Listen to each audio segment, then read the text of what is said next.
నా సహాయంతో నాటకీయంగా ఫెయిల్ అయిన సినిమాల్లోకి డైవ్ అవ్వండి. వాటిలో ఏమైనా మంచి ఉన్నదా చూద్దాం. ఓ సినిమా ఫెయిల్ అవుతుందంటే అందుకు చాలా కారణాలు ఉంటాయి. కొన్ని సినిమాలను విమర్శకులు డిజాస్టర్ గా బ్రాండింగ్ చేస్తే ఆ సినిమాలు ప్రేక్షకులపై వింతగా అయినా ముద్ర వేస్తాయి. అసలు ఈ సినిమా మంచి చెడు అనే విషయం మనం ఎలా చూస్తామన్న దానిపై ఇవి మన అభిప్రాయాలను సవాల్ చేస్తాయి.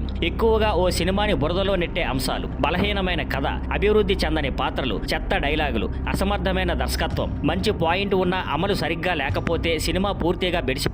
కథ బాగున్నా పేపర్ మీద ఉన్న ఆ భావన స్క్రీన్ మీద చూపించడంలో తప్పులుంటే ప్రేక్షకులు కనెక్ట్ కావడం కష్టం. ఇంకా ప్రొడక్షన్ లో తీసుకునే నిర్ణయాలు కూడా సినిమా విజయాన్ని నిర్ణయిస్తాయి. కాస్టింగ్ తప్పుగా ఉండటం, సెటప్ సరిగ్గా కాకపోవడం, రష్డ్ స్కెడ్యూల్ వల్ల అటెన్షన్ లో డీటెయిల్ లేకపోవడం, ఇవన్నీ కలిస్తే సినిమా మొత్తంగా పరాజయం పాలవుతుంది. కొన్ని సినిమాలు విమర్శకుల వద్ద ఫెయిల్ అయినా ప్రేక్షకుల చేత గౌరవం పొందుతాయి. అవి కల్ట్ క్లాసిక్ గా మారిపోతాయి. ఇది చాలా చెత్త సినిమా అన్నా అందులోనే ఓ మజా ఉందని కొందరికి అనిపిస్తుంది. ఉదాహరణకు ది రూమ్ అనే సినిమా. ఇది బ్యాడ్ మూవీస్ కి సిటిజన్ కేన్ అని పిలువబడుతుంది. ప్రొడక్షన్ చాలా బేసిక్ గా ఉంది. కథలో సీన్స్ అర్థం కాకుండా తిరుగుతున్నా ఇది ప్రేక్షకులకు బాగా నచ్చింది. దాని ఇంటెన్షన్ లేకుండా వచ్చేసిన కామెడీ వల్లే ప్రజలు ఎంజాయ్ చేస్తున్నారు. ఈ సినిమాకి వచ్చిన ఫాలోయింగ్ వల్ల రిలీజ్ అయ్యాక కూడా దాని ఫేమ్ పెరుగుతుంది. థియేటర్ లో ఈ సినిమాను చూస్తూ ప్రస్తుతం ఫ్యాన్స్ చైతన్యంగా ప్లాస్టిక్ కవర్లు విసడం, డైలాగ్స్ చెప్పడం వంటివి చేస్తూ ఒక జాయింట్ ఎక్స్పీరియన్స్ లా ఎంజాయ్ చేస్తున్నారు. ఇది స్పష్టంగా చూపిస్తుంది విమర్శకులు ప్రేక్షకులు ఓ సినిమాను చూసే కోణం ఎలా భిన్నంగా ఉంటుంది. విమర్శకులు టెక్నికల్ విషయాలు, కథలో లాజిక్ చూశారు, కానీ ప్రేక్షకులు fun,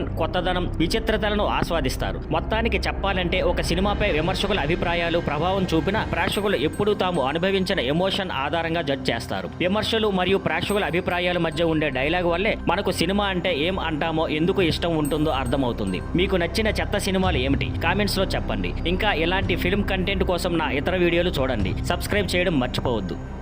thank you for watching. Please like, share and subscribe.